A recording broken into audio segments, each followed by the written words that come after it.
Okay, welcome everybody. I'm calling to order our work session for November. Today's November 6, 2024. We have a pretty robust agenda. We've got several presentations that we'll get through, as well as some business that we'll get through. So first off, let's do roll call. Ms. Chico, would you mind? Thank you. Yes, Councilmember Chmielewski. Present. Councilmember Cerna. Here.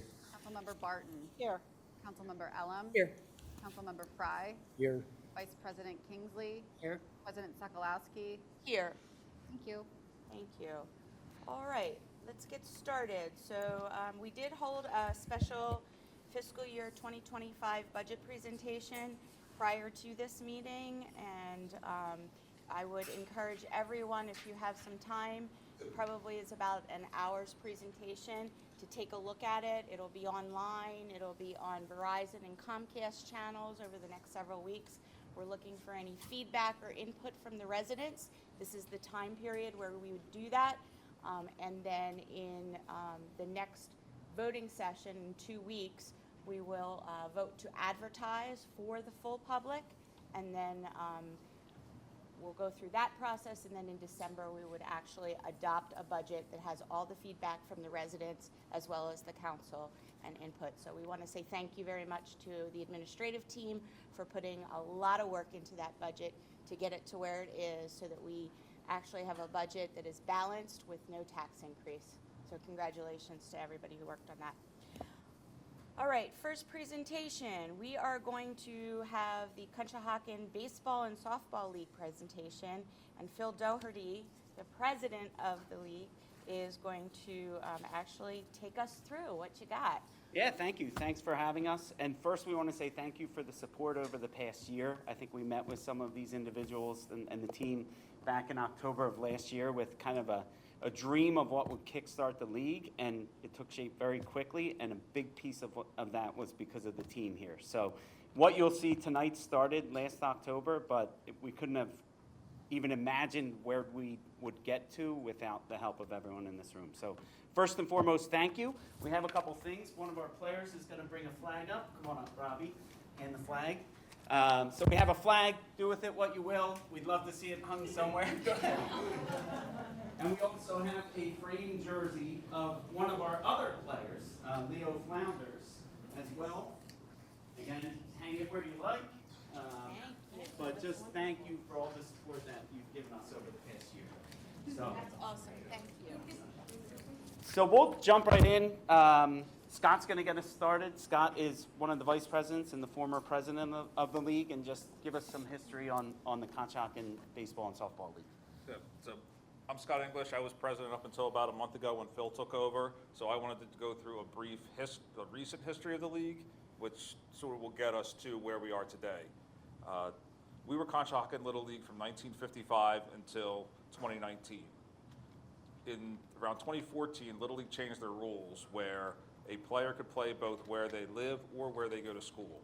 That really hampered our league because the only school in the district we had was Conshohocken Elementary. And as soon as a player went to the 4-5 school, they were now eligible to go to White Marsh or one of the other local leagues.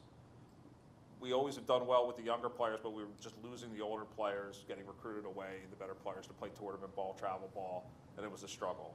So we made the decision in 2019 to reaffiliate as Cal Ripken Babe Ruth. We now have the entire school district as our footprint, so any student that lives or goes to school in the district can play for us. Unfortunately, right after that, we went through COVID, and every local youth organization in general took a step back. And we've slowly been growing since then. Every year, it's been the same thing, 21 to 22, 23. We do a great job bringing in younger players, just struggling to keep them. Fast forward to last August, Phil and some other of the parents in the league came and said, we love it here, but we noticed this happening. What can we do to help? And they started coming to meetings. He was able to arrange a meeting with Stephanie and Lauren Irizarry here, where we talked about how we could better partner with the borough and what the borough would want for us to better partner on our end. They said, you need to get more involved with the community. You need to show that you're more than just an organization that cares about itself, that you want to be a part of the Conshohocken community. So we've tried our best to embrace that. We ran the winter clinics at the Fell last January. We're doing the same this January. It is a preseason, as a lead up into the season. We tried to make our opening day into a community-wide event, almost like a mini fun fest. Year one went good. I think it's only going to grow from there. You know, we want to get the community out and involved and excited about the league the same way we are. And we have a lot of great plans coming up. You know, right, what you have up here is sort of the goals that we made for the league after that meeting with Stephanie and Lauren. Is just, we want to differentiate ourselves from the other local leagues in that we want to develop, grow, and retain all of our residents. We don't want to worry about the best players. We want everyone to get a great experience. We want to make the volunteers and parents feel welcome and make them have a great experience and make them want to come back. And we wanted to update the facilities at Sutcliffe Park. Frankly, they had not really been touched in years and needed work. So we started with some projects there and have more on the horizon that Phil will get into. So from my personal standpoint, we were in such a good place. I still have kids in the league. I still have a couple years where I'm going to be on the board, but it was time to let this new generation of volunteers take over and carry the reins, and I'm grateful for it. And they're going to do great things, and Phil's going to tell you all about it. So I think also what you can see here is kind of a 5-year plan, right? We have a vision that any kid that grows up in Conshohocken, and they may move, 5 miles away, but they're going to want to come back to play in Conshohocken, and we're seeing the fruits of that labor work out already. So this is a 5-year plan that we developed to really do that, anchored around retaining the talent, giving them options to play competitively in tournament leagues while also staying within the rec league of Conshohocken baseball and updating and maintaining the facilities at Sutcliffe. So the first major project was the knockdown and building of a new batting cage. We met with Stephanie and the team back on, I think it was October 20th of last year. We didn't have any money. We kind of had an idea. Some of the other leagues had done things like this, not to the magnitude that we wanted to do, but some people had done it. So they were friendly enough to kind of give us tours and let us see their facilities. We took this down in May of 2024. We got very lucky with the project at Sutcliffe Park that was going on. That Ray, I don't think Ray's in the room, but he really helped. Is he? Sorry, Ray. He helped us get our permits very quickly. We had limited funding at that point in time, but we took the old batting cage down. As you can see, it was a bit of an eyesore, and we were able to line up a number of major funders, including Conaselli. So this is part of the presentation we actually sat with the Conaselli family and gave to them. What you'll see now is a 4,800 square feet, 6-hitting tunnel batting cage that is about $150,000 to $160,000 project done on Sutcliffe Park with all league and fundraised money. It was completed in 4 months. So from May, when we knocked it down, to kids hitting in those cages in early August. All of the other leagues were really impressed by what we did. I mean, it was extremely impressive. A lot of the leagues, White Marsh is trying to do it now. They're reaching out to us for some advice. We're happy to help them. But, this is something that is looked at as kind of the gold standard of public batting cages right now in the area. So we thank everybody for that. You can see a couple more pictures. This is the inside.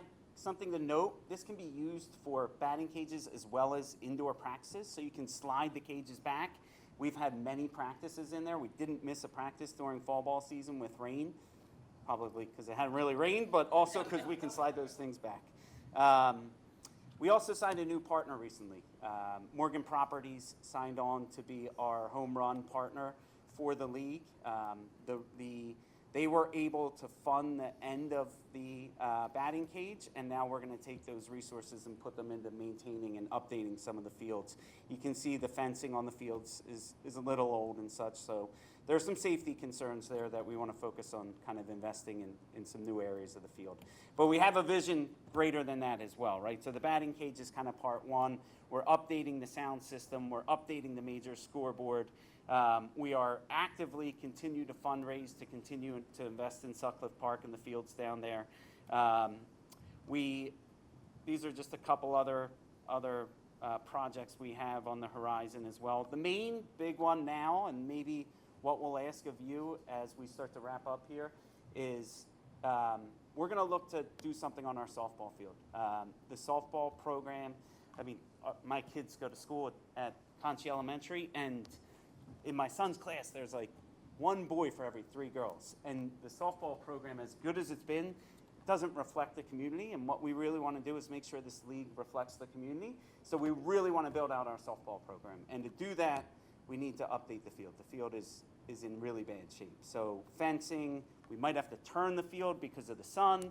So that's something that we're going to talk about at our next board meeting. But that's something that's kind of next up on our list. So you can see pictures here. This is the softball field. The sun, if you're looking at that tree in center field, right like that. So there's no roofs on the dugouts. The kids are getting baked. The coaches are getting baked during the summer. So that's our next main project, is to really get that field updated. And then you can see some of the other fields we've been doing some work on as well. That's it. Any questions or thoughts? That was great. Thank you. Thank you. Thank you. Well, we couldn't have done it without everybody here, so we appreciate the support. We appreciate the support moving forward as we look for some of the other kind of bigger fundraisers in town, some of the bigger businesses. If you hear of anybody looking to support local youth sports, please send them our way. I have one question. Yeah. The fence that goes around your main field, your top notch, can you lock that at all? The major So, field? so there are gates, we could put locks on them, but that doesn't stop anyone from jumping them. They're, 3 feet high. That's not what I was thinking. People have run dogs in there. Yeah. If we're going to fix those fields up, Mhm. gotta keep them out of there somehow. Yeah, I mean, the dog issue, I don't know. It's real. Yeah. It is. Yeah. Especially on the lower field, because we've had practices and there's droppings left and, you have to go pick it up. It's just unfortunate, but a lock on the gate would be a good way to at least be a hindrance. Especially that field. Yeah. Yeah. Mhm. Yeah, yeah. We'll talk about that. Our next board meeting is next week. Another thing to point out with locks, we haven't yet locked the batting cages, and there was a lot of chatter around what kind of vandalism and stuff would be done in those cages when we opened them. And they've been open for 2 months, and it's been nothing but positive. So I think, again, we look to be a kind of a reflection of the community, and I think that's a really, really good message that's sent there.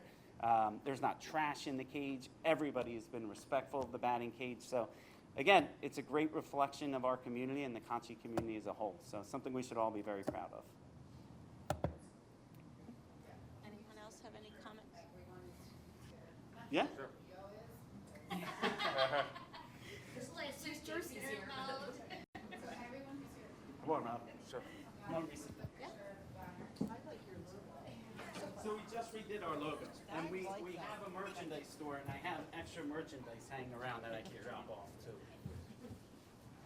Where am I going here?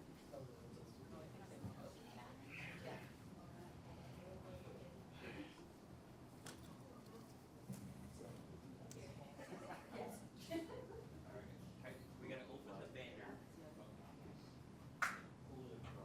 There are more flags too. If you want more flags, just let us know.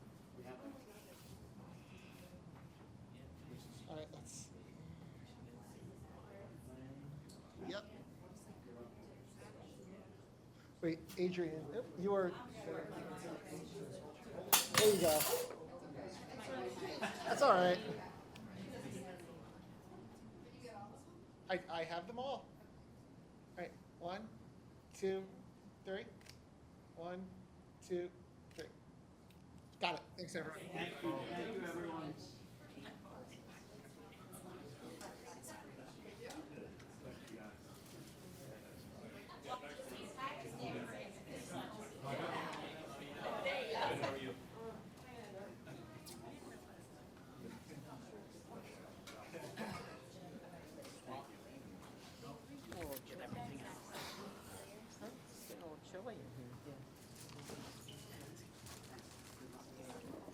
Thank you all for that presentation and the excitement behind it. We appreciate it. Have a great evening. Don't worry about it, it's just me. There, you're up there. All right, we ready? All right, so next item on the agenda is under land use matters, public hearings and ordinances, we have a public hearing on the amendment to the group home provisions of the zoning ordinance. At this time, I'll turn it over to Mr. Peters to open the public hearing on the amendment to the group home provisions. Thank you very much. If we could go on the record, please. This is the scheduled date and time for a hearing on the following ordinance pursuant to the municipality's planning code, an ordinance of the Borough of Conshohocken, Montgomery County, Pennsylvania, amending the Code of Ordinances of the Borough of Conshohocken, Chapter 27 Zoning, Part 8 General Regulations, by amending the provisions of Section 27-823 Group Homes to be consistent with the zoning ordinance's other provisions regarding group homes, repealing prior inconsistent ordinances or parts of ordinances, providing a savings clause, and setting an effective date. The following are the exhibits to this hearing. Exhibit B1 is an attested version of the ordinance that I sent to the law library. Exhibit B2 is proof of publication of the ordinance. It was advertised on October 18th and October 25th, 2024. Exhibit B3 is the Borough Planning Commission's review. Exhibit B4 is the Montgomery County Planning Commission review. The ordinances we've discussed previously, but for purposes of the hearing, the Borough zoning ordinance has provided for over 10 years now that group homes for individuals that are protected by the Fair Housing Act by definition, and by that I mean in the literal definition section of the zoning ordinance, were permitted by right. When you went down to the section on group homes, that's section 27-823, that provided that group homes were only permitted by special exception, regardless of whether or not the individuals were protected by the Fair Housing Act. That left your zoning hearing board in a position where they were considering applications for group homes, even though the group homes were for individuals that were protected by the Fair Housing Act. This amendment would add a new section to section 27-823 that would provide, even if such use would otherwise constitute a group home under this chapter, any number of handicapped individuals as defined in Title 8 of the Civil Rights Act of 1968, as amended by the Fair Housing Amendments Act of 1988, have the right to occupy a dwelling unit in the same manner and to the same extent as any family unit residing in a dwelling unit of that type, without the need to comply with and obtain a special exception under section 27-823. That's almost an exact quotation of the actual law on this issue.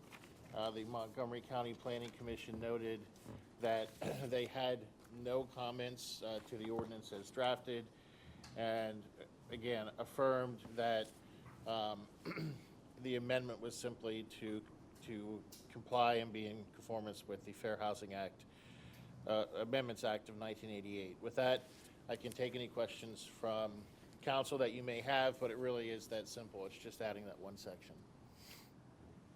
Does council have any questions or comments about it? Okay. Any questions from the public? We'll note no questions from the public. With that, we will close this hearing, having complied with the municipality's planning code.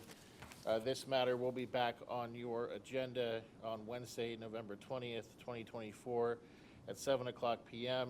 here in Borough Hall, 400 Fayette Street, Conshohocken, for the sole purpose of a vote.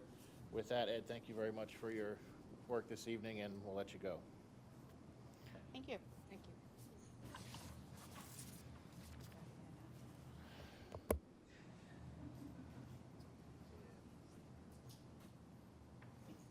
All right, next item on the agenda is to consider a preliminary/final land development application for 127 East Elm Street, which is Cooper Winery LLC, Christina Pieri, Mark Danick, and Tim Davis. Would you mind coming up to the podium to present the project? And I think you're going to go over the list of waivers needed for the project along with some other requests.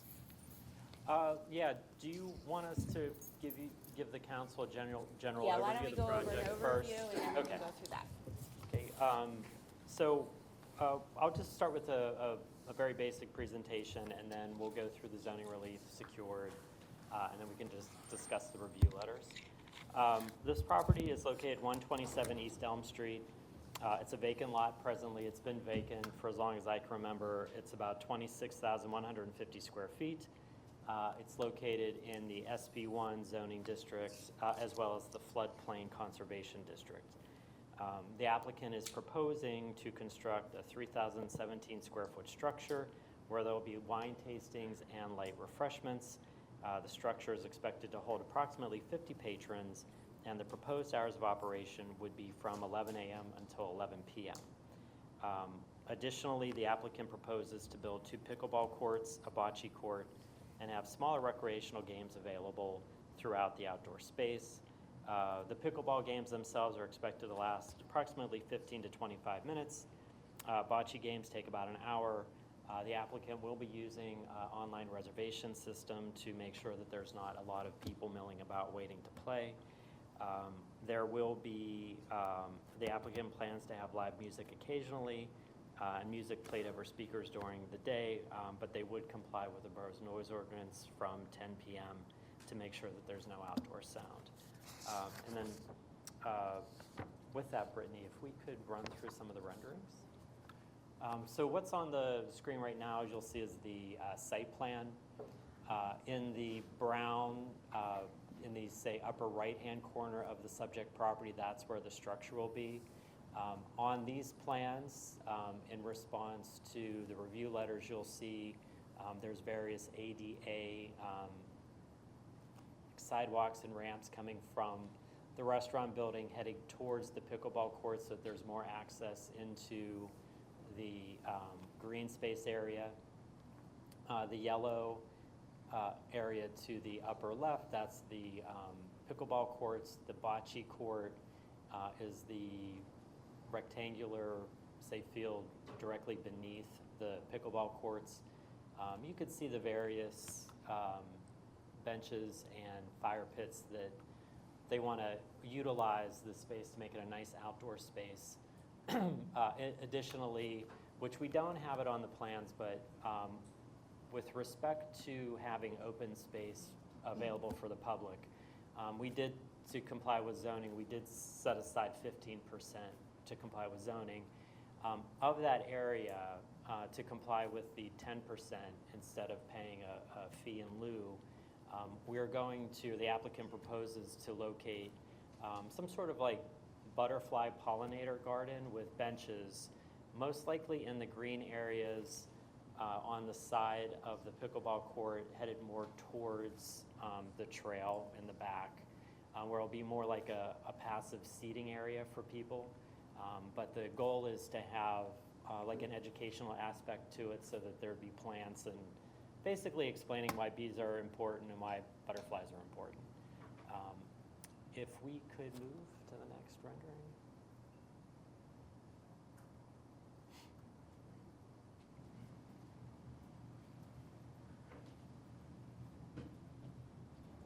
Yeah, renderings would be good. Okay, so this is if you were at Elm and Ash, but you're looking towards Fayette Street Bridge. So imagine Fayette Street Bridge behind the property.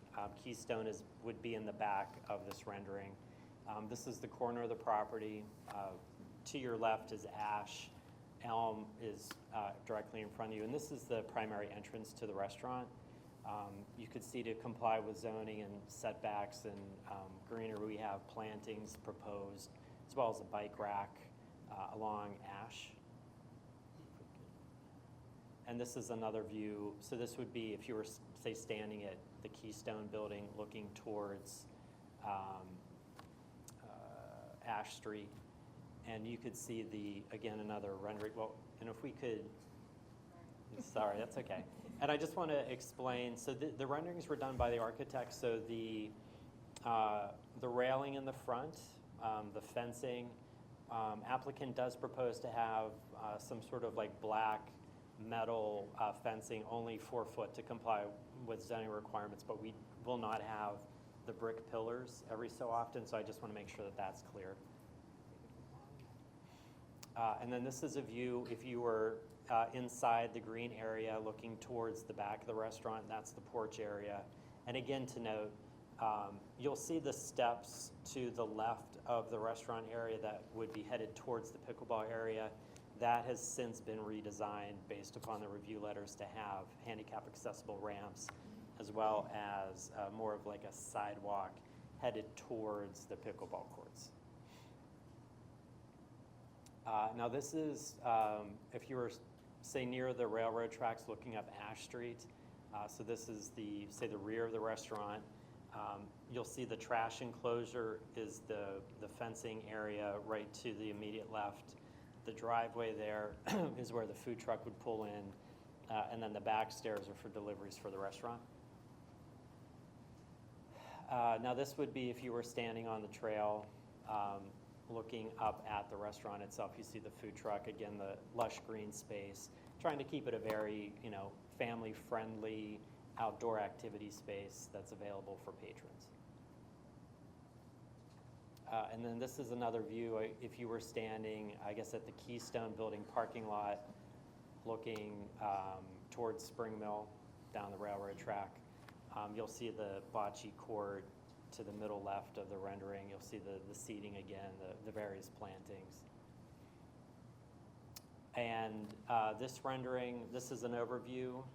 The one difference here I will point out is, again, we don't have the ADA ramps on the side of the restaurant, and then the little patch of gray that's leading from the green area to the Schuylkill Trail, that has been since discontinued from the project.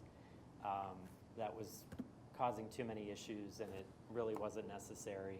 There will still be a gate in the back so that area can be maintained by the applicant, but that little gray patch is not part of the project anymore. And then this is another rendering of a overhead view. And this is, I guess if you were on top of the Brixmore building looking towards Spring Mill, this is what you would see. And then this is, say, the back porch area. And this is where patrons can sit and you look out over the rest of the outdoor area. And then this is an entrance, a gated entrance by the pickleball courts to allow for access to patrons during their designated playtime. And you'll see that one of the zoning relief that we did receive is to have a 10-foot fence surrounding the pickleball area, and that's represented on the drawing. This is another aerial looking up Ash Street. You can see the trash enclosure, again, the food truck, and then the rear entrance.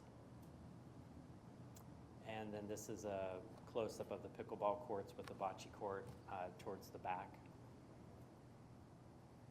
And then this is a view of the sidewalk again from, I think it's from the edge of the property, looking towards the restaurant. And again, this is another rear yard view. And then this is the proposed floor plan of the restaurant itself. And you could see the tables, the kitchen part that's towards the trash enclosure, food truck area outside. But the goal is to have light refreshments, something easy for patrons to enjoy. Is it a full kitchen or cater kitchen? Full kitchen, but no hood system. And so part of the application, we had various zoning relief that we secured as far as complying with various things in the floodplain conservation district, actually having a use, a parking lot and a stormwater basin in the floodplain conservation district. We had various dimensional variances regarding front yard setback, obstruction of vision at an intersection. We got the dimensional variance for the pickleball court height, as well as the location of the, sorry, I keep hitting the mic, as well as the location of the refuse enclosure. One other thing, there's no on-site parking, but we have secured a parking lease for, I believe it was up to 61 stalls was the zoning requirement that will record against the property as this project moves forward. Now, so that's a basic overview. And we did receive the review letters from the various professionals.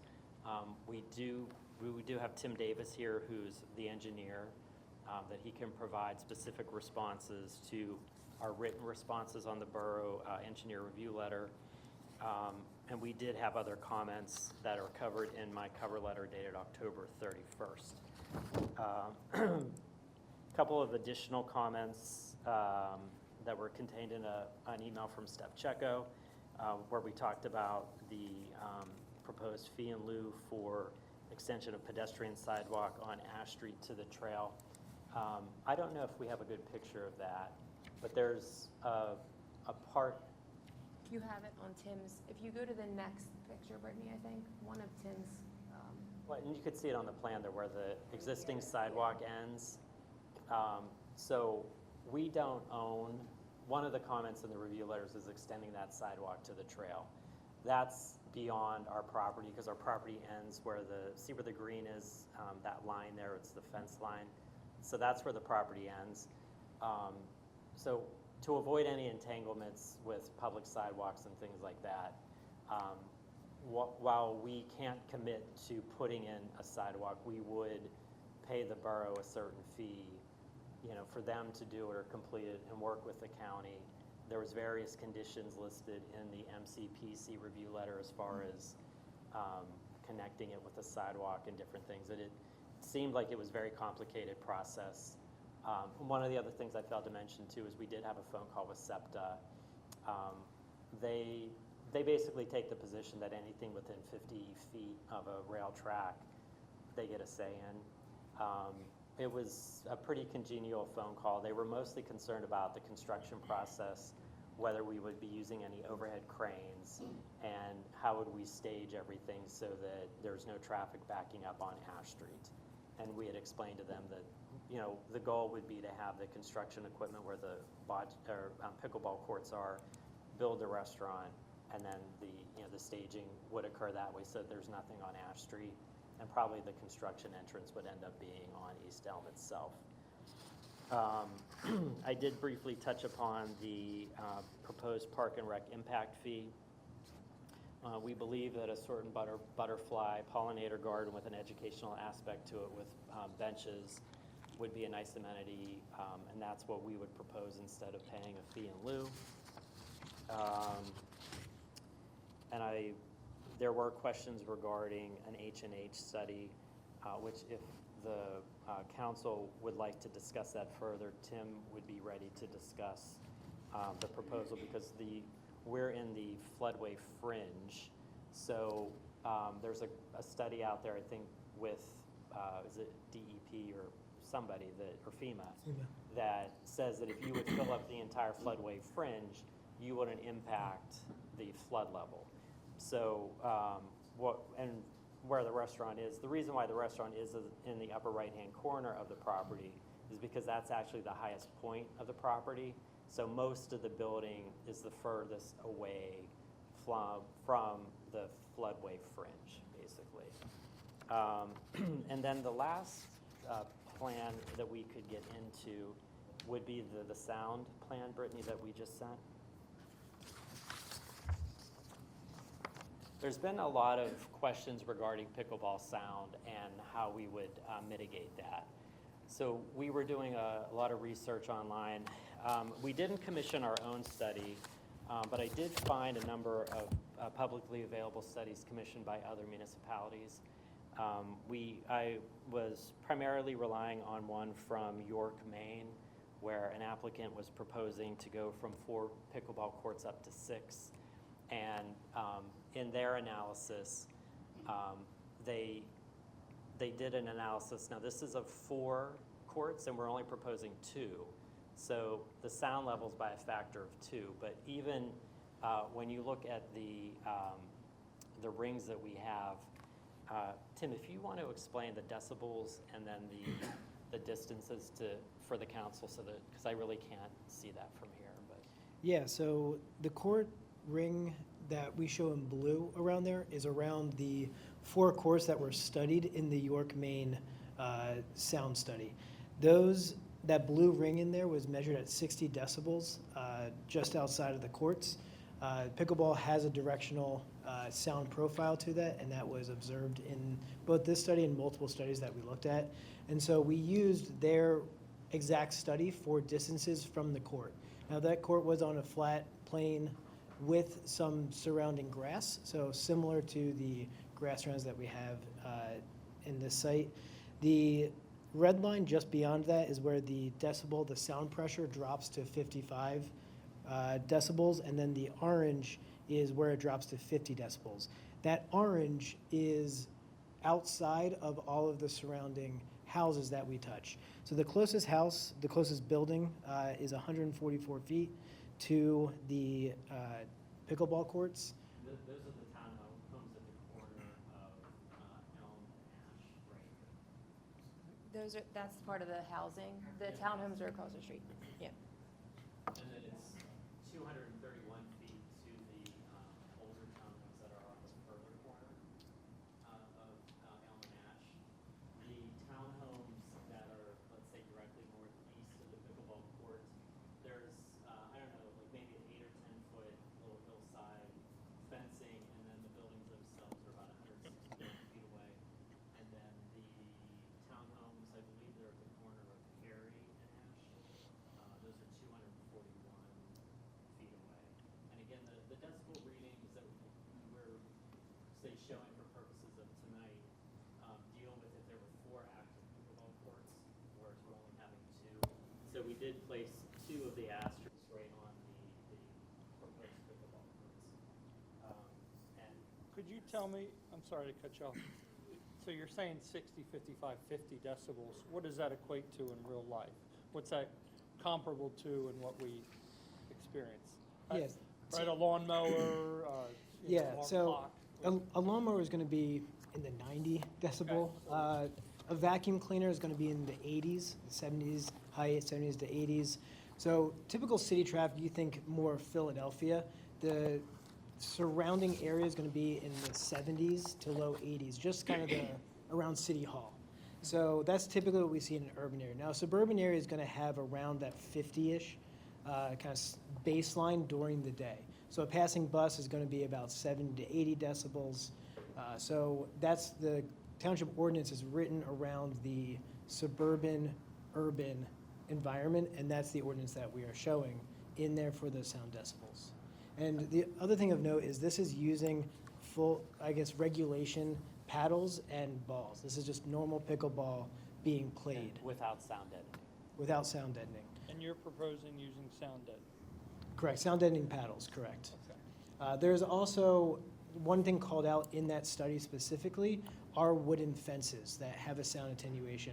And there is wooden fencing directly across, buffering some of these. We did not take that into consideration. This is almost a idealized worst-case scenario based on the studies that we found and we superimposed on this. Alan, just for reference, air conditioning systems, that the newer ones, they're roughly around 65 to 68 decibels.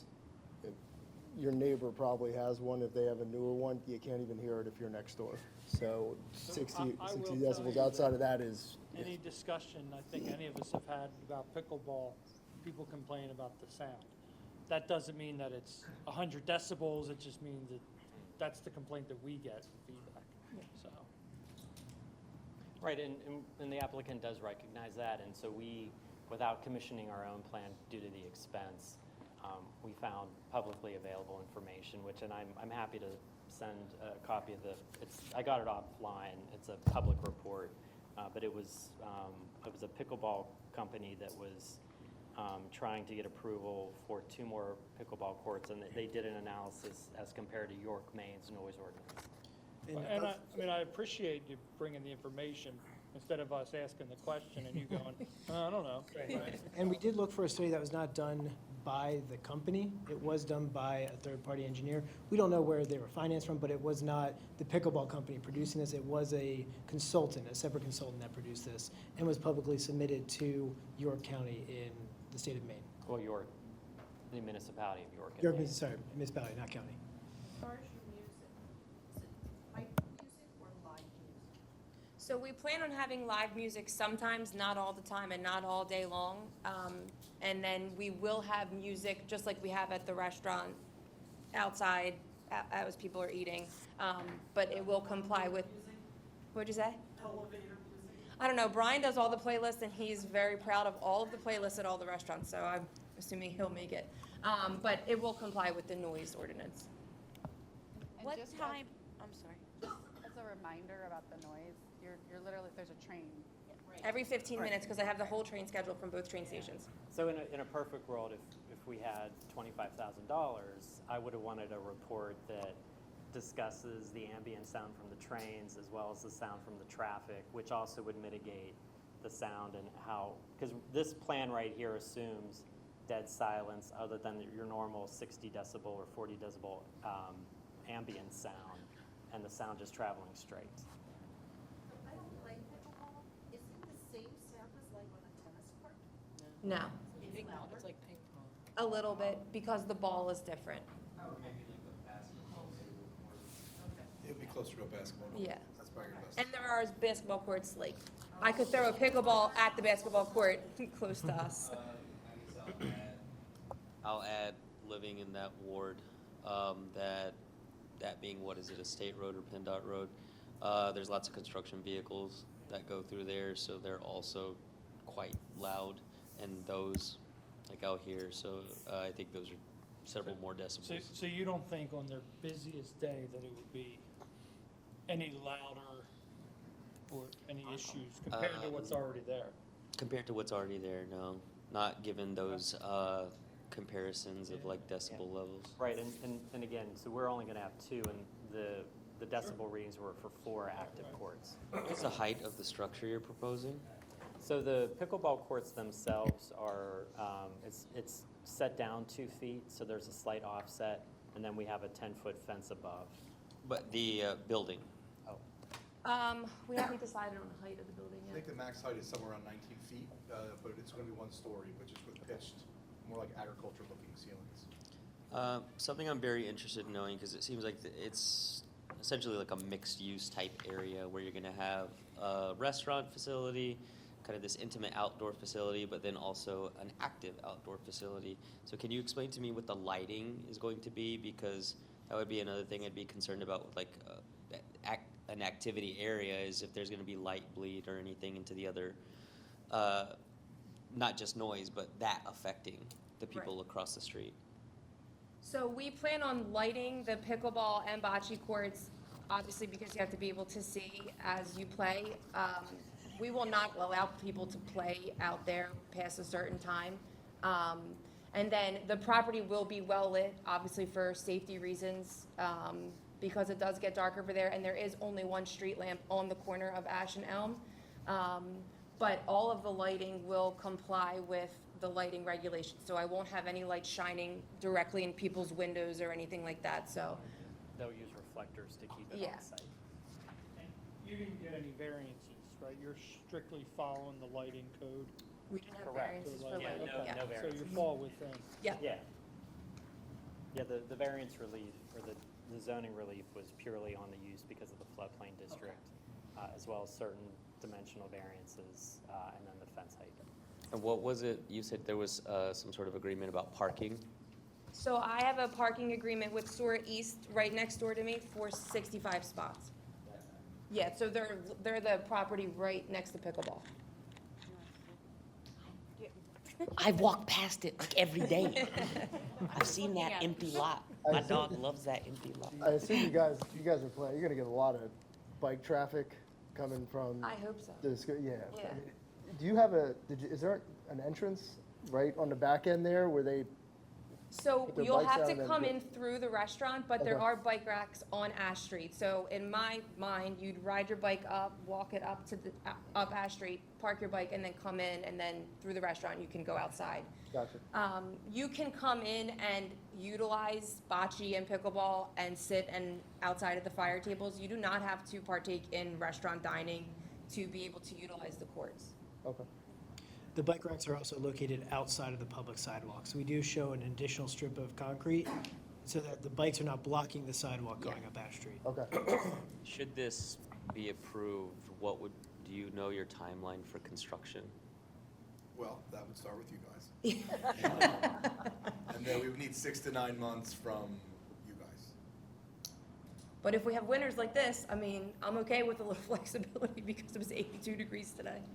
Our goal would be to not miss all of the summer or fall season of next year, because it would probably be nicer to open when the pickleball courts Can could be be used versus, let's say, January, when maybe it's not the best time to debut, the outdoor space and things like that. Is this a members-only type of facility, or how are you offering?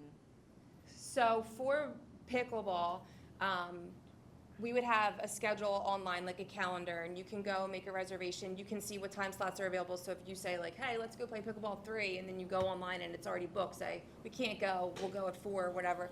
So you can kind of make a reservation that way. We'd like people to be able to use the courts, like if we don't open for lunch until 11, if they wanted to come at 9 o'clock. There's software you can utilize where you make a reservation online. It gives you a 4-digit code. That's why we have access from Elm Street, so that you can put your code in, do your reservation time. You don't have to be waiting for the restaurant to open if you want to play in the morning before the restaurant opens. What's our current noise ordinance times, Steph? It's 7 Um, 10 p.m. to 7 10, 7 in the morning, I think. 10 p.m. to 7 a.m. Okay, so pickleball would then be cut off at 10 in the evening. Okay, perfect.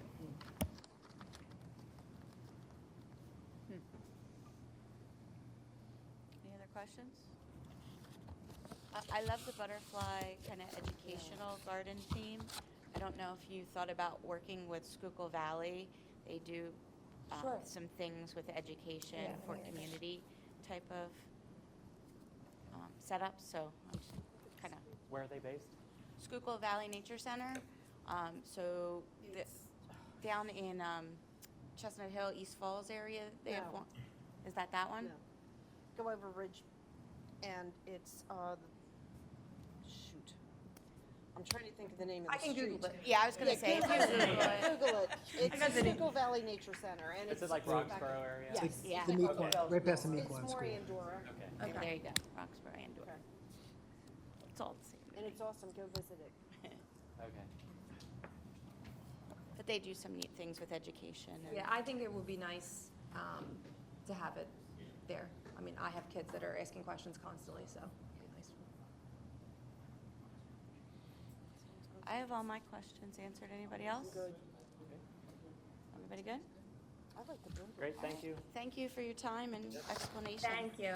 Thank you. Thank you. Thank you. All right. Thanks, guys. All right. Next item on the agenda is an interview for the reappointment to Borough Boards and Commissions. I'll invite Rich Kaushik to come to the podium, and we'll be interviewing for reappointment to the EAC, and he's got a green country shirt on, so he is ready to go. Good evening. Hey, Rich, how are you? Good, good. So tell us about why you are asking to be reappointed to the EAC. Oh, good question. So basically, I just want to continue the work that we've already done. We've had 2 Green Fest now, 2 years in a row, which was really great, and I was very involved with both of them, soliciting local businesses and organizations to come and participate in our event. We're working on a 3rd one now for next year, and we're trying to make it even bigger and better. It's always the thing you want to do as an organizer. You're never satisfied with how many people you get. You always want to make it bigger. So that's kind of like one of the goals, is to continue doing things like that. Also, we did 2 community cleanups this year. We did one in the spring, which was on the east side, and then we did another one in the fall on the west side, which I actually, believe it or not, I enjoy picking up trash, believe it or not. And some of the stuff I picked up down by the railroad track, you would just want to believe. I think I got part of a tire. I got some of these jeans. It was a mess down there. So, but it's a good event. I don't remember how much total trash we picked up. I don't know if Adrian remembers off the top of his head. It was quite a lot in both. So I think we did a lot of good work. We had volunteers, come in and help us, obviously. So I really want to continue doing that. Also, the local climate action plan, which I believe Justin and Tim had presented to Borough Council already. That's something, they've taken the lead on that, but that's something I'm also really interested in, so I would like to continue working with that and helping them with that as much as possible, and try and see if we can get Conshohocken to eventually to 100% renewable energy scenario, which would be great. So doing our part to limit the carbon footprint. So basically, those are the kind of things that I like to do with the organization. The group, we have a great group of guys. Dom is incredible. He's our chair, and he's just amazing.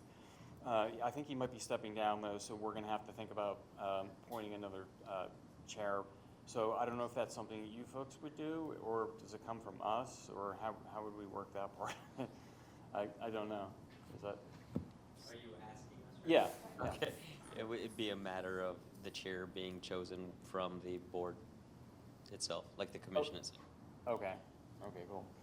So, yeah, basically that's it. I think we do a lot of good work, and like I said, we work well together, great group of guys and girls. So I would just like to continue that for another 3-year term, and I'd be honored if you would appoint me to that. I'd be really very appreciative. I have a question for you. Yeah. What else do you envision incorporating into your Green Fest? Good question. It was only 3 hours last time. I was a big proponent for stretching it out to like 4 and even 5 hours, making it bigger and doing more advertising and things like that. Trying to get more people from outside the borough to come in, just do more digital advertising and make it just bigger. We had talked about bringing in like a food truck, a couple food trucks. We also talked about bringing in those bouncy things for the kids, the big bouncy things, like we have during Fun Fest. Kind of making it more kind of like that. But we sort of ran into some problems there where we're having at the park and everything. So we kind of decided just to streamline it. But that's kind of like what I would like to see in visions that we do, make it more kid-friendly too, or family-friendly. So we do things like that. Usually most big events, they have food there, right? So it'd be nice if we could have a couple of food trucks as well. And also have more electric cars. That would be fun, with electric trucks and stuff. So I was working with another group that does this, that goes around and puts on these different shows, and they bring all their electric cars with them, and the owners kind of interact with the people and answer questions and stuff. So we can maybe do a little more with that. So yeah, it's a great question, and hopefully we'll work on those things in the following year. Anyone have any other questions?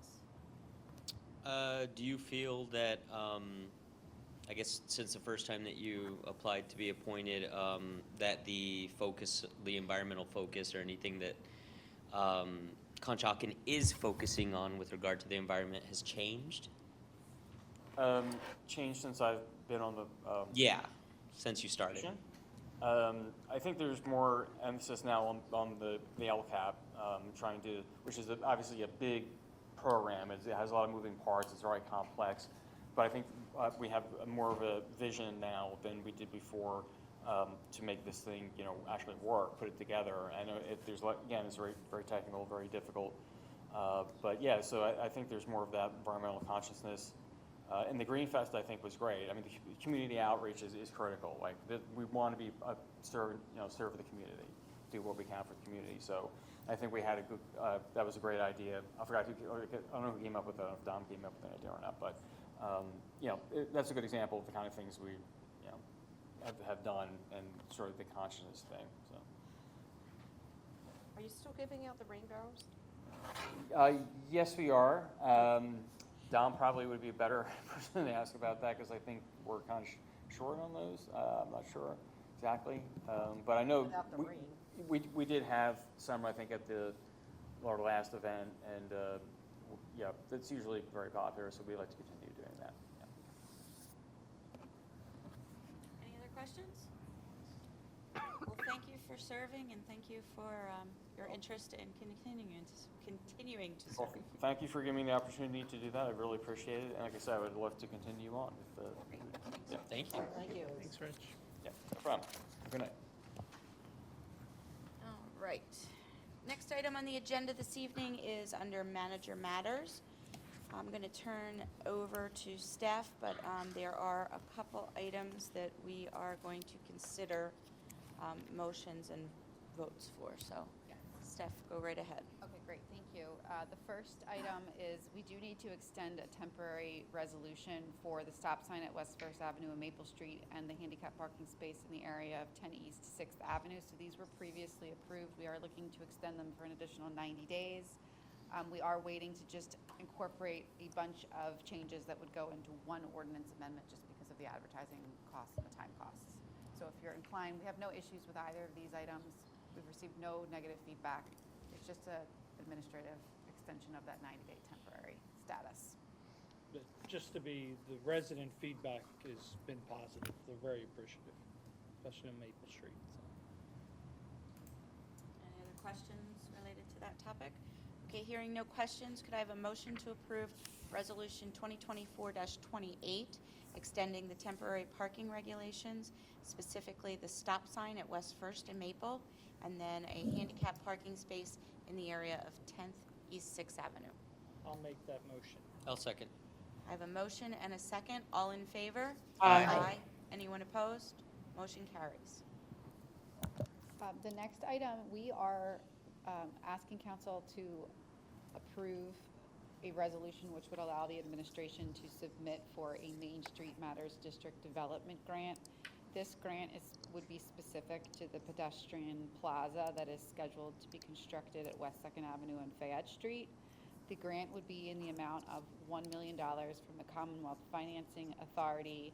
We do have the full cost of the project budgeted in the 2025 capital fund.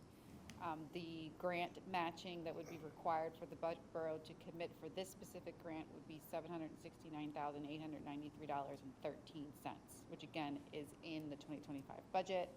Your meeting materials have a copy of the resolution that we need to submit for the grant, and draft letters of support that were signed by Representative Scott and Senator Hughes that will go along with the grant application, and this grant will be managed through our engineer, Karen McNair from Gilmore. Steph, what's the timeline on the application of the grant and then the awarding of the grant? The application is due on November 15th. It's the 15th. Sorry, there's like 3 different grants that are happening at the same time. This one is the 15th. Did they indicate any? No. Aware of. It's usually at least several months, so Yes. we find out sometime next year. So for this particular project, we're moving forward with the dollars that were allocated in the budget. And then if we receive, we're the recipient of the grant, then the funds that are currently in the 2025 budget would go back into your reserves and would not be expended. So the project will move forward with funding that we have allocated in the budget.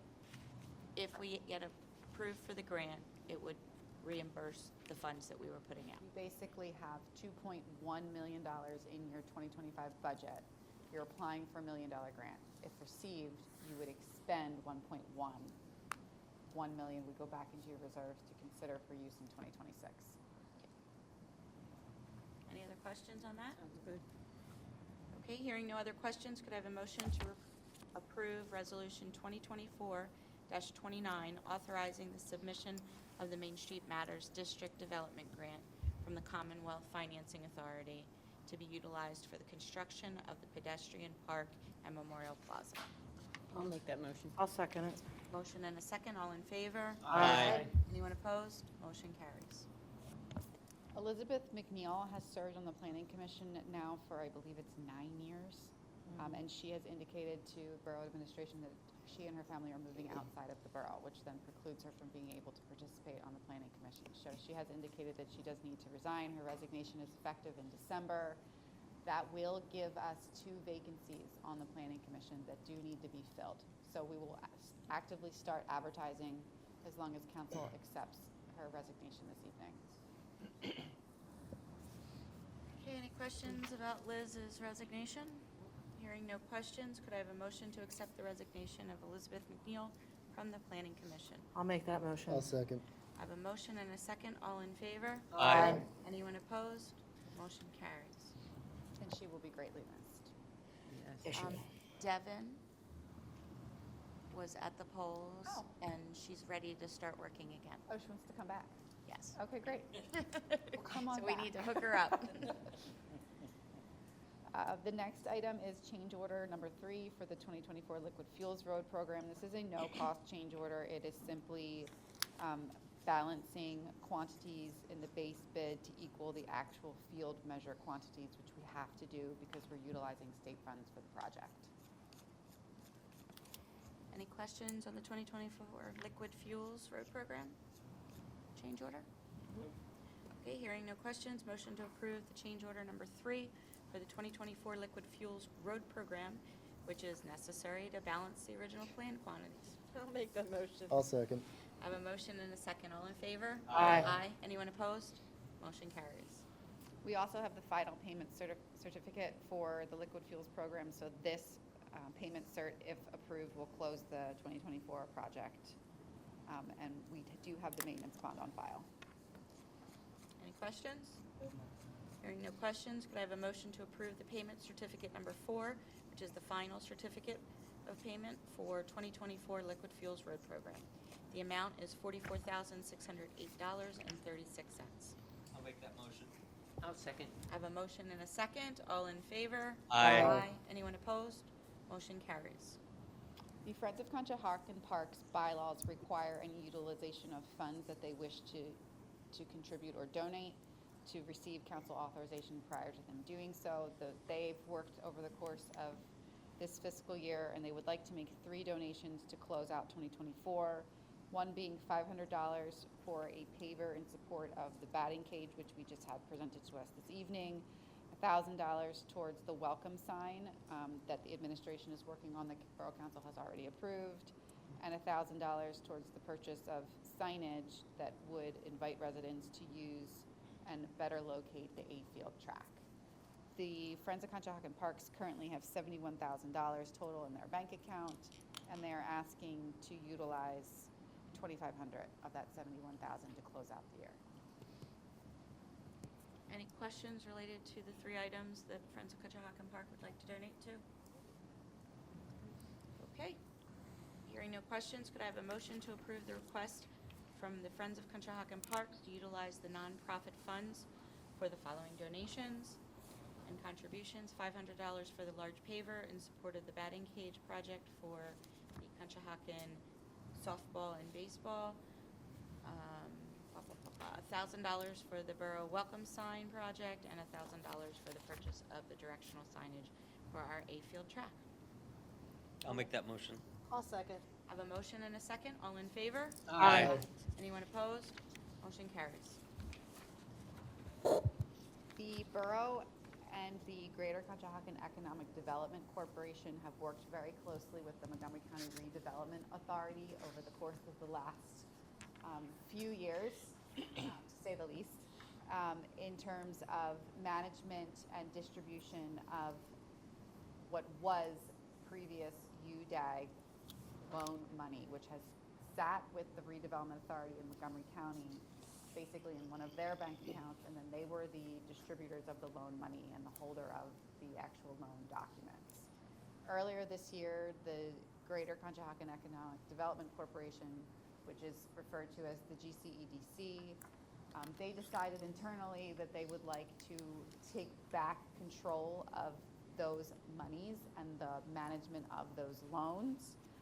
We have worked through that process, so there was steps that needed to be taken legally in order to allow the GCEDC to be in a position to be able to be the holder of not only the finances but also the loan documents, and then there's also the assumption of those loans actually from the Montgomery County Redevelopment Authority. In addition to that entire assumption process, we also needed to make sure that GCEDC as an entity was legally set up to be actually able to have an accountant, an auditor, an investment firm, a solicitor, all the items that were required to actually administer this program to the Greater Conshohocken community. So all of those steps have taken place. The GCEDC is now in a position to actually assume the balance of those grant dollars as well as the loans. The GCEDC cash in the RDA account right now is $1,375,588. And the current loans that are out, that are being repaid to the GCEDC are $1,745,089.19. So the total assets of the GCEDC, once this assumption process takes place, will be $3,120,677.62. And there are 6 outstanding loans. Mike has reviewed the document. Al, who is the attorney, who has been appointed as attorney for the GCEDC, has reviewed the document, and Andrew from the RDA has reviewed the document. So everyone is on the same page. The documents are ready for execution, minus some final revisions. So for this evening, we are asking you to approve the loan transfer assignment assumption agreement and the assignment assumption and consent and release agreement, again, subject to Mike's final review. Any questions related to the loan transfer? I'll add just a comment. So Kathleen and I are the liaisons to the corporation. And this is all being done with an eye on long-term viability of the fund and how to better utilize. So there's a section of the money that isn't out on the street, so to speak, as loans. So we wanted to figure out a way that we could invest it safely, but to keep the fund going is the goal. So. How do residents and business owners know about this opportunity for them to actually attain a loan? So my experience being new to this board is they don't, and that's an issue. That is it's something that came up that we're going to do better long-term, possibly market through the borough's marketing program that we may be doing, but market it some way, because right now, when I mention it to people who are entrepreneurs in the borough, they go, wait, what? So the goal is to have the money loaned out. It's not a for-profit venture. It's a fund to improve economic development in the borough. So It's very low interest loans, long payment periods, and the idea is basically to get some businesses that the borough needs that can benefit from them. I mean, we just heard about one tonight. So, and Alan's right, and we've talked about this, that a lot of people don't know about it, and that's something I would like to see happen. Does it only go to residents of Conshohocken or businesses within Conshohocken? I think it's greater Conshohocken, because like Miranda Box, which is actually right in, it's in White Marsh Township, because it's right over the borough line. That was one of the loans that was made. So basically, greater country, the lines aren't exactly in the borough, but very close. Contiguous. Yeah, I don't know of any outstanding ones that are outside of, and Miranda Bucks isn't outstanding right now, is according to this, but that was, it is, I'm sorry, it is on there. But everything else and seems you to don't have to be a resident. No, you just have to have the business right here. Boundary or contiguous area of Conshohocken. Of Conshohocken, yes. Okay, thank you. Any other questions? All right, hearing no other questions, do I have a motion to approve a loan transfer assignment and assumption agreement and an assignment, assumption, consent, and release agreement between the Borough of Conshohocken, the Montgomery County Redevelopment Authority, and the Greater Conshohocken Economic Development Corporation, subject to, of course, the final review of the Borough Solicitor and Borough Manager. I'd like to make that motion. And I will second it. I have a motion and a second. All in favor? Aye. Anyone opposed? Motion carries. The Sutcliffe Park Trail Reconstruction Project, again, is moving well. However, we do have a change order. There is a large tree that is obstructing the construction of a stormwater management BMP that is part of the proposed section of trail, which was approved in the project, which is then contingent upon the DCNR grant. So the tree does need to be removed. It is at the cost of $5,000. So the change order is a $5,000 increase to the trail reconstruction project. Any questions on the tree removal? And just so, everyone is clear, I know that sometimes we take trees down and there's angst from the community, but I think we have, at this point, planted in excess of 200, is that the right number? 200 trees over the course of the last 2 years, 3 years. And we will continue to do that. So even though one is coming down, more have gone up, and we will continue that process. Thank you for that clarification. Should this motion be approved, I'd just like to request that maybe a notification be sent out that there's an update for the stormwater project that is going to require the removal of a large tree. So that way the public is aware that something is coming down and not surprised that something is being removed. We can do that. Okay? We'll coordinate with the contractor, and we'll post something prior to its removal. All right, What did you say? so we'll have a notification. Yeah. If we can get it up to the tree. Would My- social media be okay to get the notification Yes, up? I would would appreciate an update on the project that's showing that it necessitates the removal of a tree. Okay. All Well, right, so we'll- can you just we- check with Adrian when you get the message scripted so it says what it needs to say? Yep.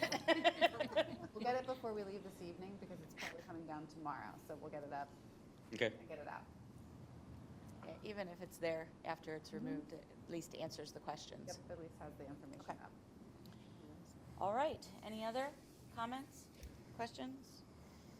Hearing none, could I have a motion to approve the change order number 2 for the Sutcliffe Park Trail reconstruction project in the amount of $5,000? I'll make that motion. I'll second it. I have a motion and a second. All in favor? Aye. Anyone opposed? Motion carries. And then we also have a payment certification for the trail project. It is in the amount of $339,100.94. Questions?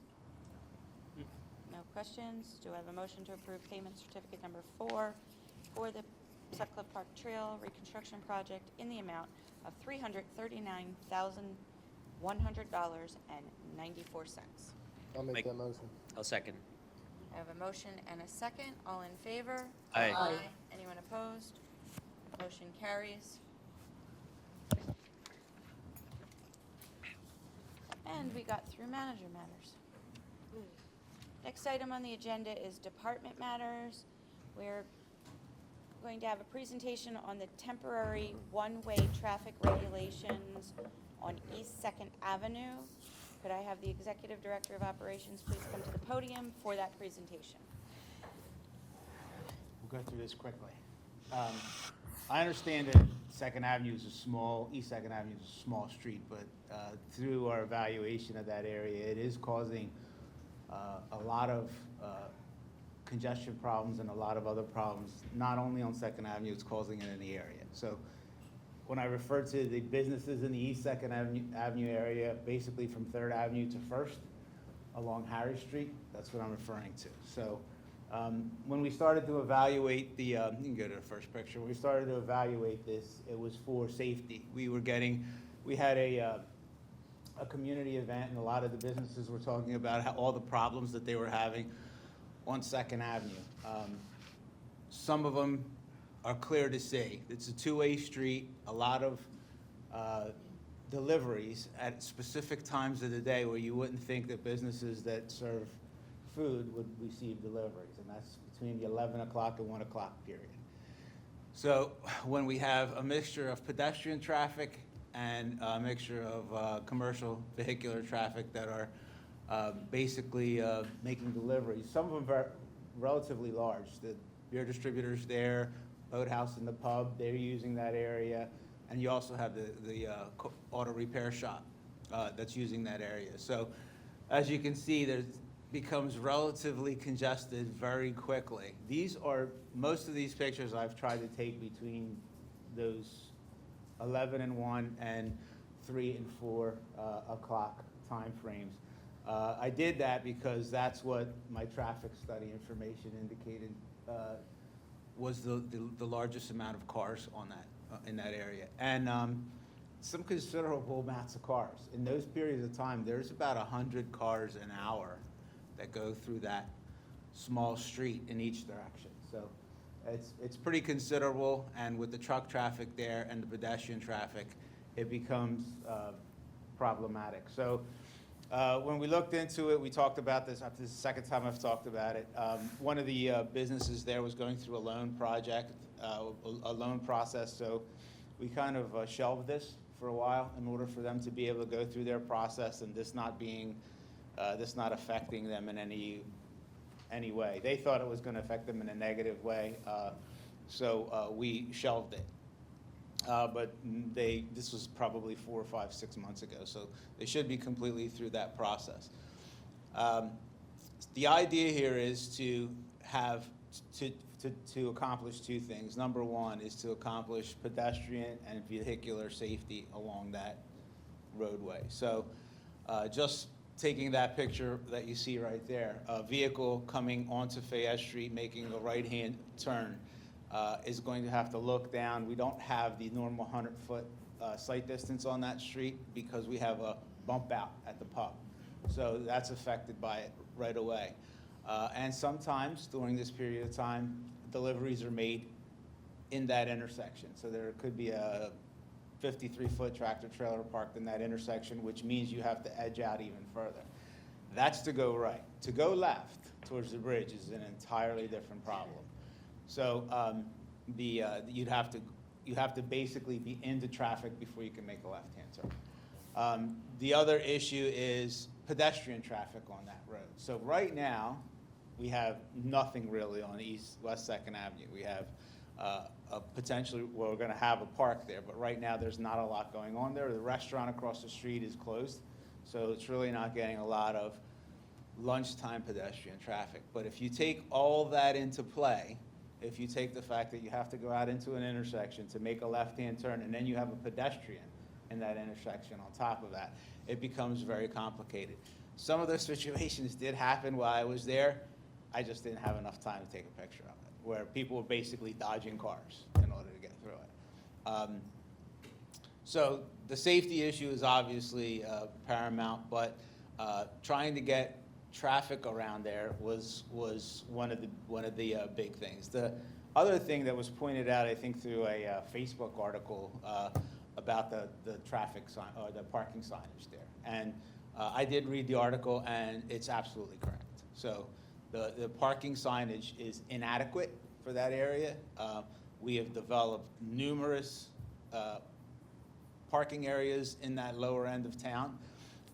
Some of the parking signs are not even on our property, they're on private property. So they were part of a land development agreement when the building was built to put these parking signs there.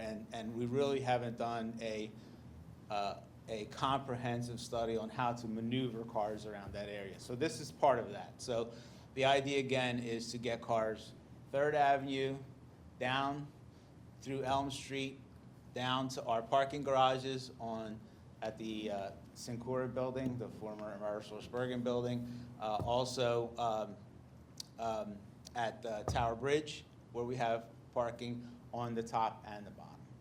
So the idea is to rotate it, and we're going to do that by signage, by very comprehensive signage that we'll design. We'll remove all the old signs from the parking garages.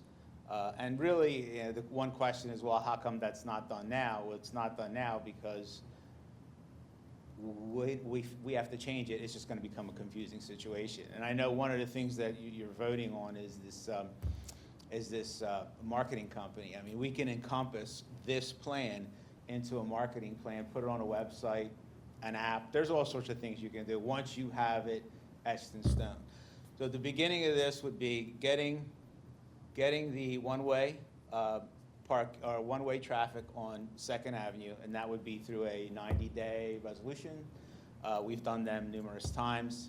We look at it for 90 days, decide whether we have enough volume of information to leave it the way it is, to decide to change it, or maybe we even ask for an extension to look at it based on the period of time or anything that could affect it. If in the middle of this water main breaks and they have to do work for a month there, it's not going to help us. So we want to make sure that we have a good period of time where we can make a decision on it, and then would work from Second Avenue out. So Second Avenue would be not only a sign project and a one-way street, it would also be an infrastructure project in the future. So there's bump outs there that really we can't figure out why they were ever put there. John's Brothers, there's probably 2 parking spaces that are lost because of bump outs. And I don't really think it's the parking that we're worried about there as much as the ability to make a right-hand turn onto Harry Street. Those things are seriously compromised by having this there. The entire arrangement of how parking is done there was probably right for the time, but it's not right for the current conditions down there. There are obviously fallbacks there because the beer distributor has a load of frontage on their property that they use as a driveway, so there's no parking there. And on the other side, the car dealership has this, or the car repair place has the same thing. We have to work around that, and we've come up with some ways to do that. But the main thing is trying to figure out whether this is going to be a street that will only be going in one direction.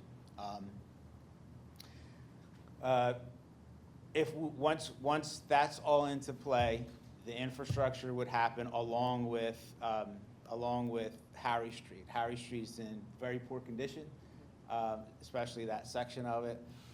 The street actually has to rise several inches in order for it to be. If you have a low car on Harry Street and you open up your door, you're going to dent your door on the curb. That's just the way it is, and so that street's probably falling into the rebuilding stage and not just a mill and overlay like they did for a long time. So you would have the infrastructure of Harry Street being done, handicap ramps put in, curbs put in. Second Avenue would be done and opened up.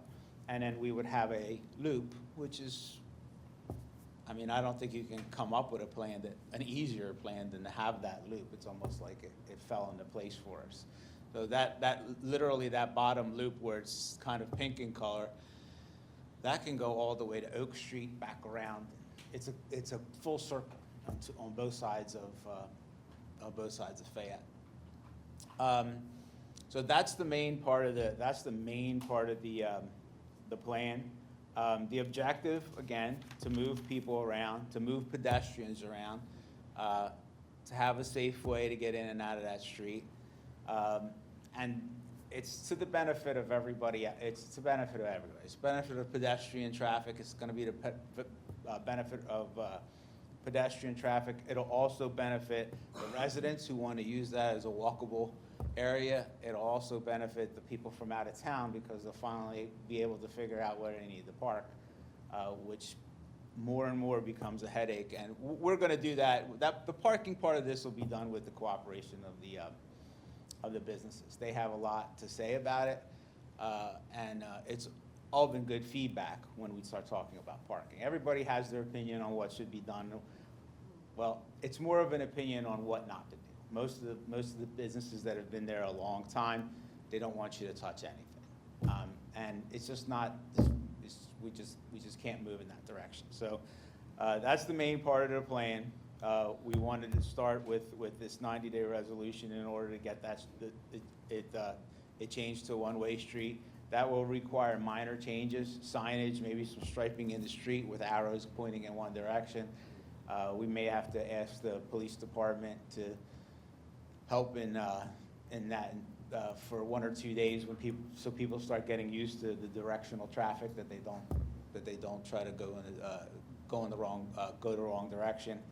But because of the width of the street, the size of the street, and the length of the street, it shouldn't be a very difficult transition. People should get it. We'll put up a lot of signage to make it. We'll put up more signage that is necessary at the beginning of this to make sure that people understand what to do.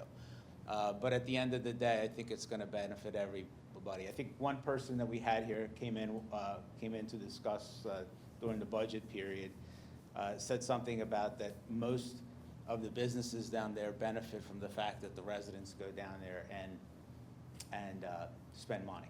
And that's not necessarily true. We're going to have more statistical information over the next year. We're going to get some programs that are going to benefit us from understanding where our people are coming from. But if you just talk to the businesses, they already have some of those programs. We're getting a lot of outside businesses, especially the restaurants on the lower end, like the hotel. So a lot more King of Prussia traffic, a lot more mainline traffic, a lot more White Marsh traffic. So it's not just residents that are coming to these restaurants. It's outside people, and we're seeing that more and more. And as we move up Fayette Street, the plan to move up Fayette Street, I think that's going to happen more and more. I think that's it. Do you have any So the questions? one-way is going from Spring Mill towards Harry, not from Harry. Yeah, so it's gonna go Harry, so Third Avenue will go, Third Avenue, you'll go down, you will not be able to make a right-hand turn onto Second Avenue. You will have to turn on First Avenue at the light. So that'll move all the traffic. Yeah, and if you want to get onto Second Avenue, you'll have to come up and go onto Second Avenue off of Fayette Street. The only headache will be a left-hand turn coming down Fayette Street. Now, eventually, we are going to have the beacon lights, I think probably in 2025, the beacon lights that you see at 4th Avenue, they will be there too. So that will help a lot of the pedestrian part of it, and it'll slow down a lot of traffic. Just having those lights there, you can tell that traffic slows down when they're there, even if those lights aren't activated.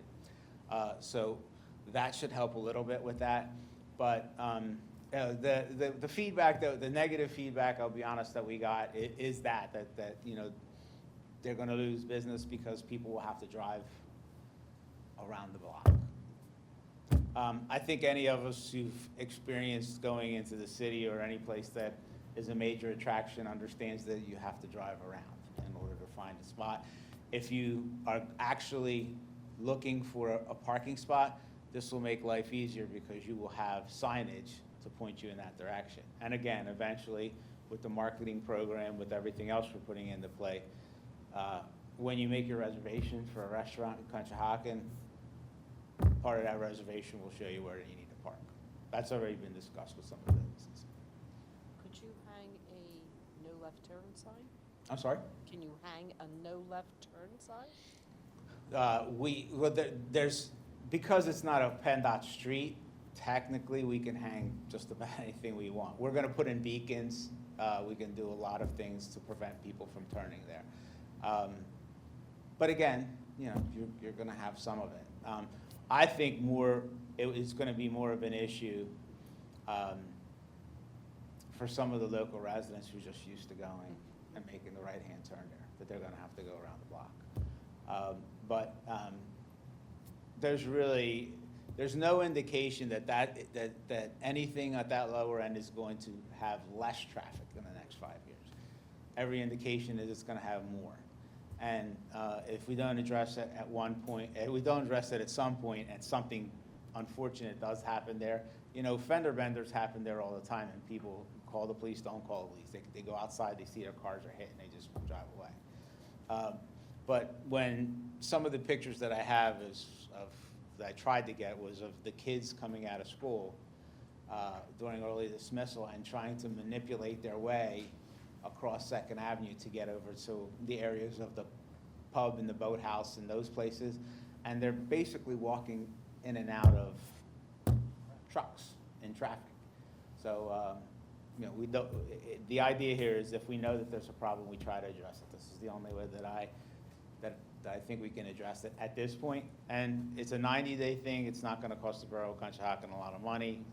It's going to be a few signs, and if it doesn't work out, we look for another way. But it's always been coming back to this. We also, at the end of the day, when this is all completely over, I am going to ask that we look at an ordinance that limits deliveries during the day at those locations. So other municipalities have those ordinances. So I think everything has gotten pushed to Conshohocken because we don't. And in fact, the businesses have asked us to do that because it's easier for them to then go back to the beer distributor or go back to the Cisco and tell them, look, you can't deliver here because you have this ordinance. If you park your truck there for 5 minutes, it's gonna get a large ticket, or it's gonna get towed away. Some of these trucks have to stay there for half an hour, 40 minutes to unload. It's a lot of time. Any questions? Anyone have any other questions about the proposal? So there's no vote this evening. When do we anticipate a vote for this 90-day resolution? 11/20, thank you. Does that come from the mayor, or is that, how's that? Okay, okay. And then after that, how long do you think? From the majority?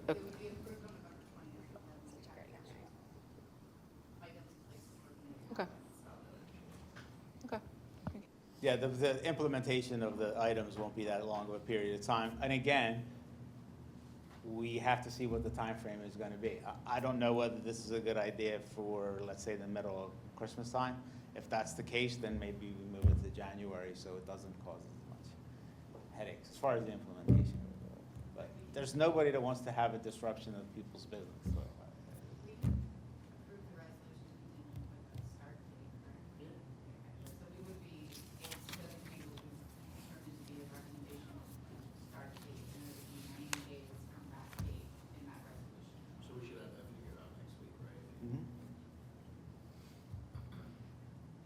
Ray, have you considered, instead of making it simply one way, to just prohibit people leaving Second Avenue, making a left down Fayette Street?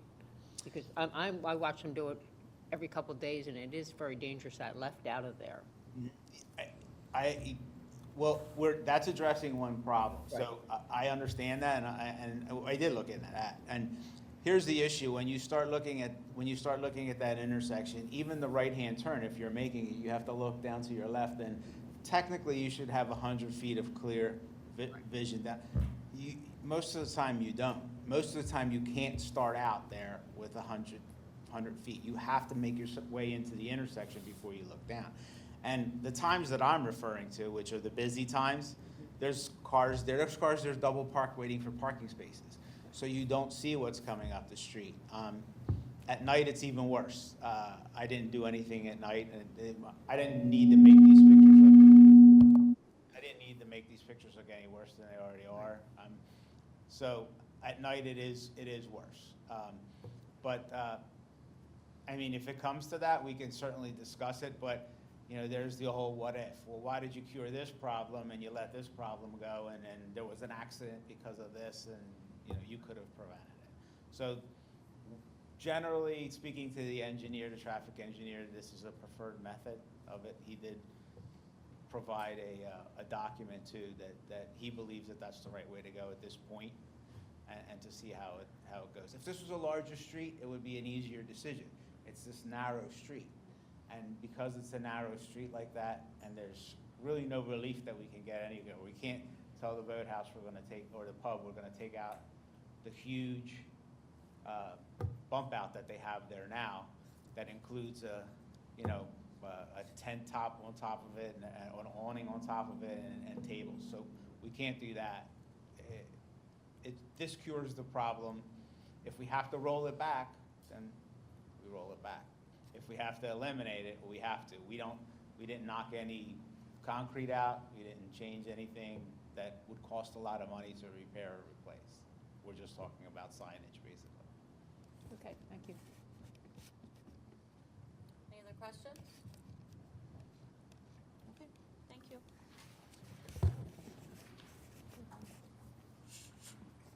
Next item on the agenda is council member and mayor matters. We are looking at considering approving the 2025 Conshohocken Arts Festival and Car Show. Mayor Aronson, you want to talk to us a little bit about 2025 and the date? Sure. So that will be June 7th with a June 14th rain date. We are getting a jump on building our infrastructure and registrations this year because we're expecting a interruption in February. So, so we're trying to get a jump on things, and we've actually found that there may be a new little resident coming. So, and we found that our vendors actually really like to purchase as Christmas gifts a slot. So we would like to start taking registrations as of December 1st. So, otherwise everything should be fairly similar, and we'll have our usual meetings with Borough Administration and Emergency Services, and we look forward to another great year. All right, any questions for the mayor? Hearing no questions, could I have a motion to approve the 2025 Conshohocken Arts Festival and Car Show on June 7th, 2025, with the rain date of June 14th, 2025? I'll make that motion. I'll second. I have a motion and a second. All in favor? Aye. Aye. Anyone opposed? Motion carries. For clarification, who made that motion? Mr. Cerna? I made that motion. Okay. All right. I guess I'll just continue on here. So we had a fire alarm giveaway right here in Borough Hall, and Thomas probably had the most fun picking up fire alarms. So thank you to our fire department for, we do this periodically, so follow our borough social media or my social media for any upcoming dates. We also had our Halloween parade, which turned out amazing. So thank you to our staff for putting it on, and as always, just an amazing turnout from our residents. It was just great to see everyone out there on a beautiful day, way too warm, but beautiful. And then finally, Chief Lennon came up with this brilliant idea to set up a tent at 10th and Freedley on Halloween, and Stacy and I stopped by, and it was just packed, absolutely packed the entire night. We ran out of everything, hundreds and hundreds of glow sticks and necklaces. So it was great. It was great to talk to everyone, and they really appreciated the police being there. So I thought it was a win-win, and just wonderful community engagement from our police department. So thank you, Chief Lennon. That's it for me. Okay, thank you. Ralph, anything? I'm good. Stace? I'm good, thank you. Nothing. Anita? Yeah, I don't know if anyone else saw today on social media, but the streets department was commended for their leaf collection, where they actually went up and swept off people's lawns with their blowers, and actually went up to somebody's house, knocked on the door, and said, you need to close your car windows or you're going to be full of leaves. The people are so appreciative of the department that I was really overwhelmed by it. There were multiple thanks for them. So, Thank you. proud of our guys. Adrian? Nothing. Alan? Nothing for me, thank you. Great. And I have nothing this evening. So with that, I'm looking for public comment. Give me a second. Let her get to it. Jiminy Cricket, give me a second to get it out. I know everybody wants to get out. Any public comment this evening on any of the items or anything anyone wants to discuss? Is this where I stand up? Yes. Yeah, you're our public. I was waiting for Ralph to tell me. My name is Billy Sharp. I live in the supposed 7th Ward, East 10th Ave. And I come to you guys with the idea of maybe creating a skate park in the future. You know, my wife, my daughter, and I just moved here back in May, and we're going to all the different parks. We're appreciating like how much work you guys put into the community, and so it's been like part of my personal mission to like give to that as well.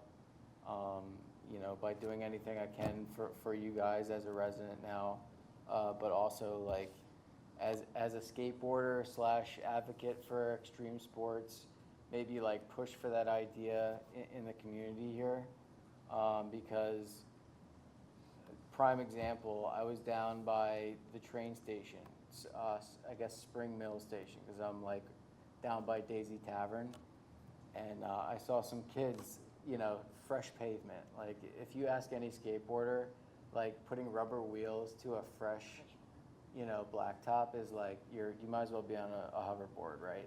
So like there's like 5 or 6 kids just riding on a flat, parking lot, and I'm like, somebody's got to push for it, So, I'm starting an advocacy group. I'm opening a 501c3 for like a coalition for the idea. I don't know how feasible it is in the capital budget for next year, the following year, year after that. But I just wanted to stand before you guys knowing that I live in Conshohocken in the long term, and this probably won't be the last time you guys see me. So, so that's kind of the mission. I have a history of skateboarding in the past, and in a pretty innocent environment, but I guess the law doesn't perceive it that way, so it got me into like trespassing troubles as a minor, which I don't think it should be that way, because if I had a park in my neighborhood, you wouldn't get in trouble. I had to commute 2 hours to the nearest park. This was back in the late 90s, early 2000s, and I think like skateboarding being like a globally recognized sport these days should be available in everyone's community in some capacity, whether it be small, large. I mean, everyone should experience it if they're like not, into the organized sports. Although like this might be in the same category in the next like 10, 20 years, the way that it's progressing. So I'm just here to push that, and I want the whole council to know that I'm your guy, I'm your skate park guy, and I'm Billy Sharp. Thanks. Have you been to the one in Doylestown? So I Behind the high actually, school? not the one in Doylestown. I've been to Ambler, and I've also been talking to a lady who started a group in Springfield Township. And I was telling Ralph this last week. She's kind of been my mentor because she started right after the pandemic, like pushing for it, because she didn't know like where her kids were gonna go after the playground. Like there's no like really like organized spot for them to go without being worried like what they're getting into. And so she started a group, got Nocturnal from Center City, got Skate the Foundry from West Philly, all on her board. And I called her out of the blue. I'm like, how'd you do it? And so she's kind of been my mentor. And my background is in engineering and construction. I've been doing that for 15 years. So like I'm like an expert in like developing like large scale multi-million-dollar projects from conception to completion. So I really feel like I could be like a value to you guys in that regard.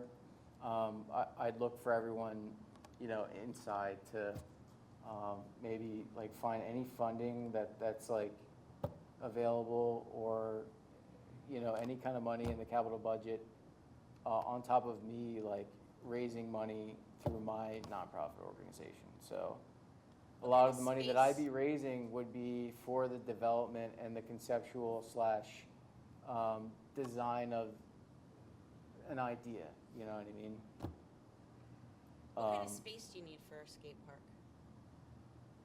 So, I mean, I'm going off of Tony Hawk's foundation.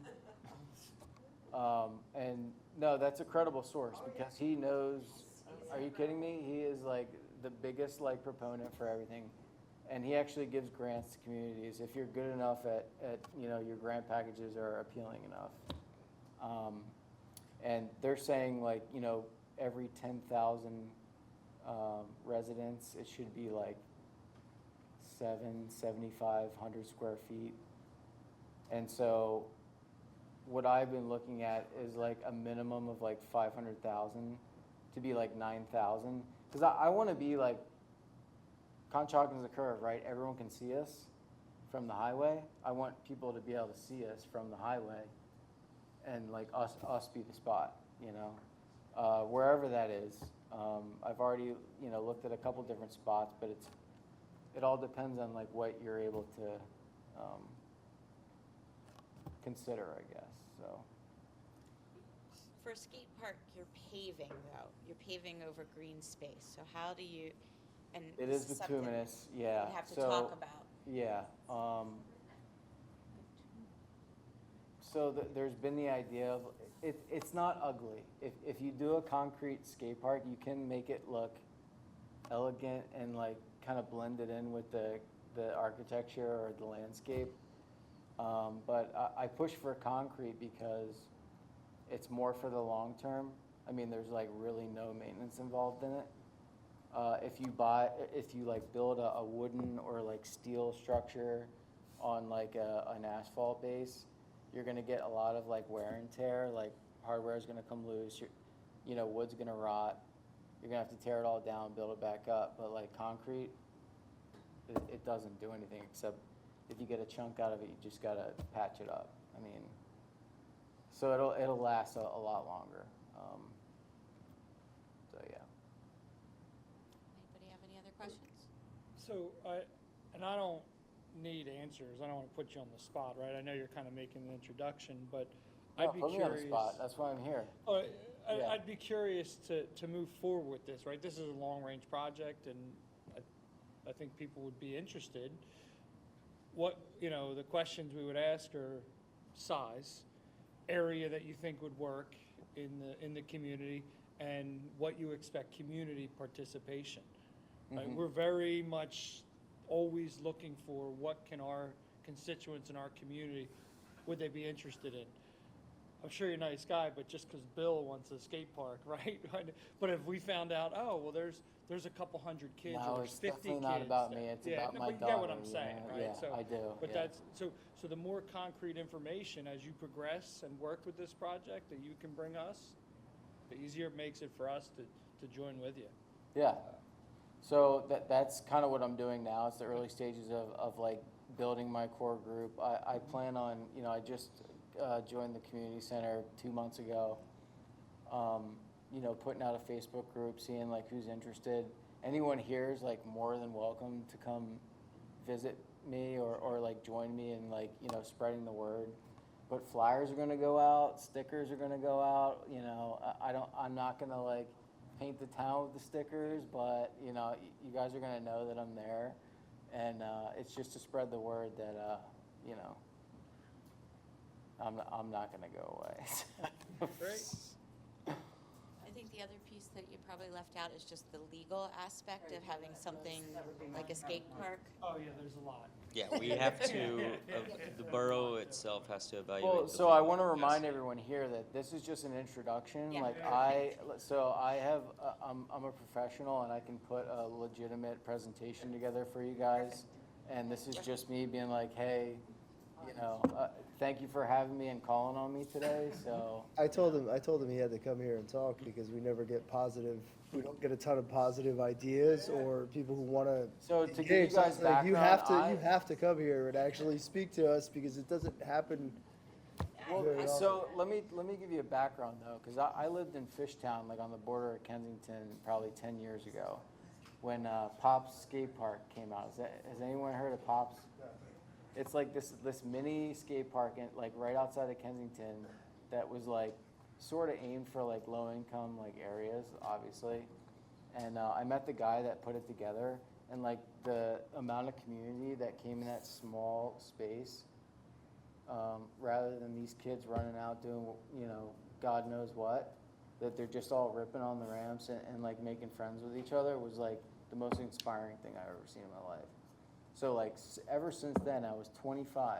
I said I like made it a personal goal that whatever community I move into, I'm gonna like make an impact like that or push this sport like this guy just did. And it was at like a pretty small expense. It's just a little small park that kids could walk down the street to. So. Well, thank you for. Yeah. Nice meeting you. Yeah, you too. Thank you for having me. Yeah. Should I sit or go? You're all good. Any additional public comment? Yeah, we're done with you. You're good. All right. All right, guys. Thanks. Hearing no more public comment, I will adjourn the meeting.